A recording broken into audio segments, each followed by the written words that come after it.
saaro daya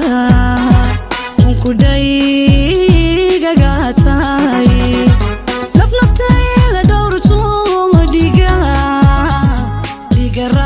Naciima Joker oo xiriir cusub oo jacayl yeelatay kadib markii ay kala tageen fanaanka caanka ah Faysal Xawaasi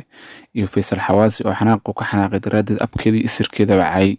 واو فناك هل هيسو معانا عاود نغوتر صاحبه هل هيسو معانا ولا بوتلان بنغوتر في اباي هيس بوتلان بوس هيس بوتلان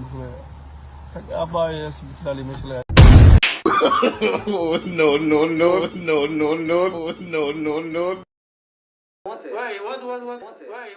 no في اباي هيس بوتلان بوس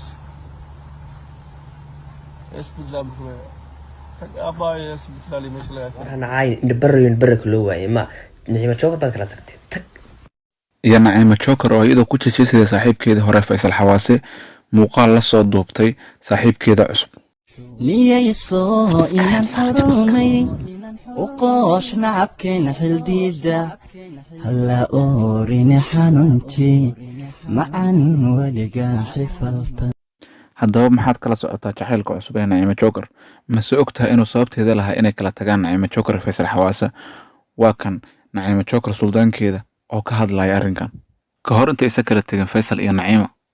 Joker aad baan ku salaamay oo anigu suldaanka bariga galbeedka ee bartamaha Afrika horta ninkan xasan nabad istaba socotay ninna uu ku qabaa walaashay baa tahay kuma caayo laakiin waxyaabaha kale ka noqo walaal diintu ma ogolo ninkaaga iska sugo iimaanso Faysal Xawaasi codkan aad maqlayseen waa suldaanka Naciima Joker ama sabab noodoonkeeda hadba sida u taqaano noodoonku markaas wuxuu ka waaninayay Naciima Joker fiidiyoo baraha bulshada ku arkay fiidiyodaas oo ahay fiidiyo qaab romantic loo duubayay kuwaas oo isla duubayeen Naciima Joker iyo wiilkan ay hadda isjecel yihiin oo xiriirka jacayl ka dhaxeeyo markaas wal Naciima Joker iyo Faysal Xawaasi wada joogeen haddana wiilkan ay isla duubi jireen fiidiyo romantic ah oo baraha bulshada gaar ahaan barta loo yaqaan TikTok isla soo dhigi jireen suldaanku markuu aad u carooday marka gabadhan ayadoo gabar la qaba ah in ay fiidiyooyin noocaas oo kala la duubto qof kale suldaanku markaas wuxuu ka waanay Naciima Joker inay ka joogto barnaamijkaas oo si aysan Faysal Xawaasi isku dhicin laakiin aakhirka way dhacday Faysal Xawaasi iyo Naciima Joker way isku dhaceen haddaba maxaa sababay isku dhaca Naciima Joker iyo Faysal Xawaasi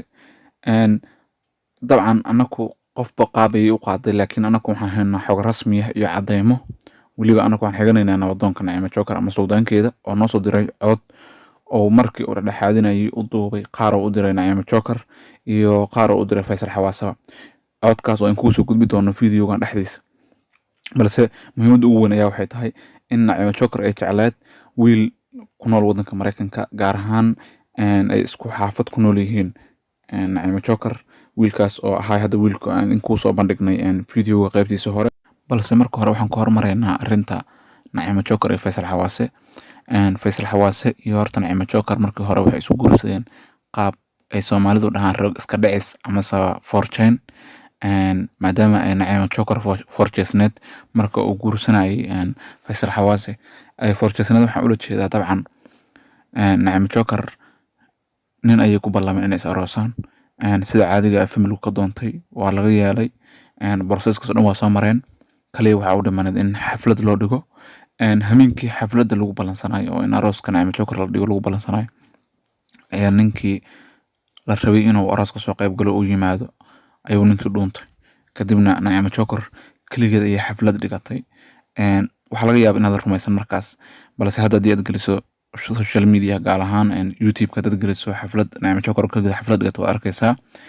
sida caadiga ah ninkaas inba uga baxay markaas ballankii jacaylka Faysal Xawaasi degdeg ah oo ka fiirsan lahaan ayuu asbuuc gudaheeda haddana maadaama ay gabadhu fortunesnet haddana ay qaab family isku xigeen ayuu u guursaday oo haddana waliba hees u soo qaaday oo uu leeyahay anaa ka dhaqaay wixii naaska hore ku baday wax amal ah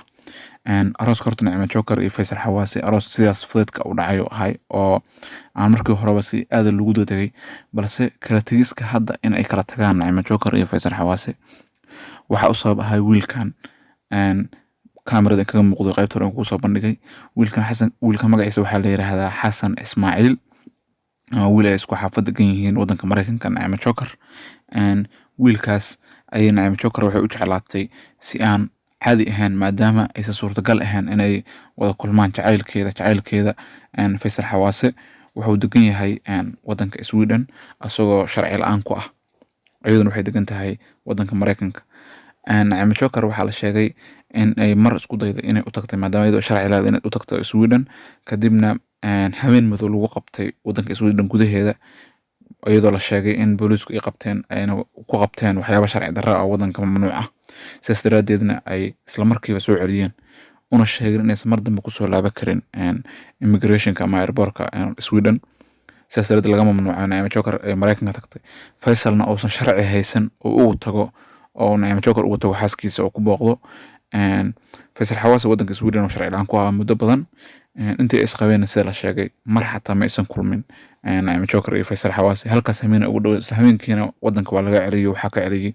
booliiska wadanka Sweden. fiirsan ninkan xasan baa la yidhaa dhaan weeyaan, waa naagood weeyaan, waa ninkan Naciimo Joker oo xaas la baashaalay, ninkii qabay ee la odhan jiray Faysal Xawaasena Sweden buu iska fadhiyaa, Sweden tan iska fadhiyaa, waa Sweden ka kale abaha oo sanaagtaada nin baa la baashaalay. Faysal Xawaase waa badow dhalay weeyaan, xaaskiisii xasan ilmo yaro ilma naagooda ayaa la baashaalay, isaguna Sweden buu iska fadhiyaa bilaa sharci ku yahay, abaha dhaandhaanka was fanaanna uu iska dhigay ka war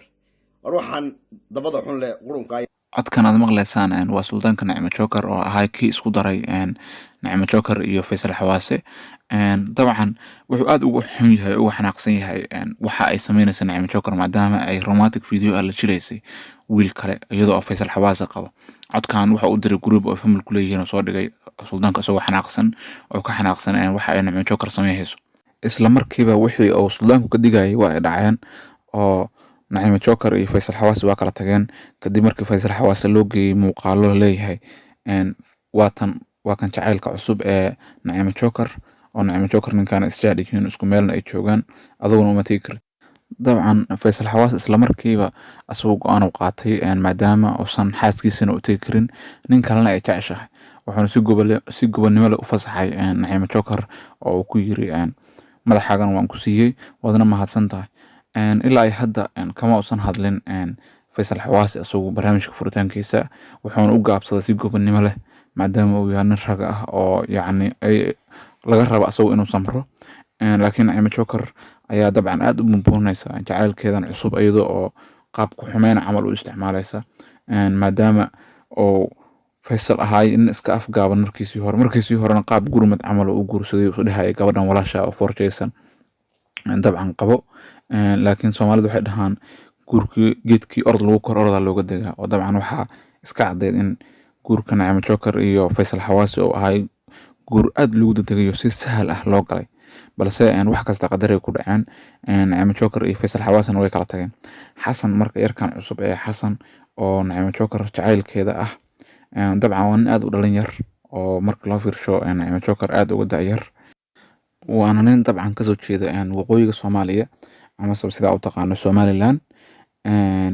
sidoo kale waxa hore loo ogaayay Puntland iyo Somaliland wax badan dagaal ka dhaxeeyay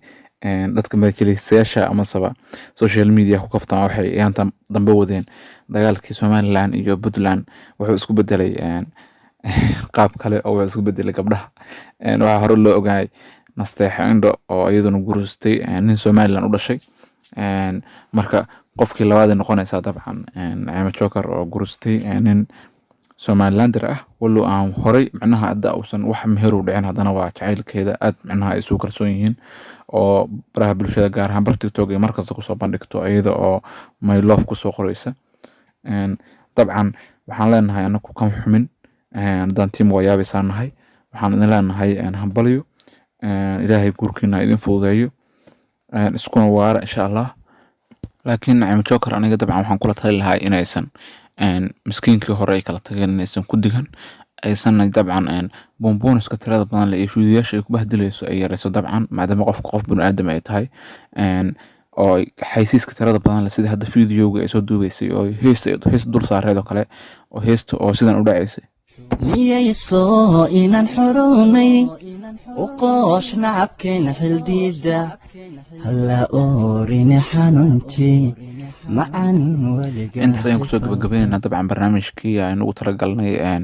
jacaylka cusub ee Naciimo Joker iyo taariikhda Faysal Xawaase iyo Naciimo. dabcan haddii aad ku cusub tahay channelkeena waa yaabaysaa media subscribe saaro calaamada gambeelkaana furo sidoo kale videoga like saar waa mahadsantihiin dhammaan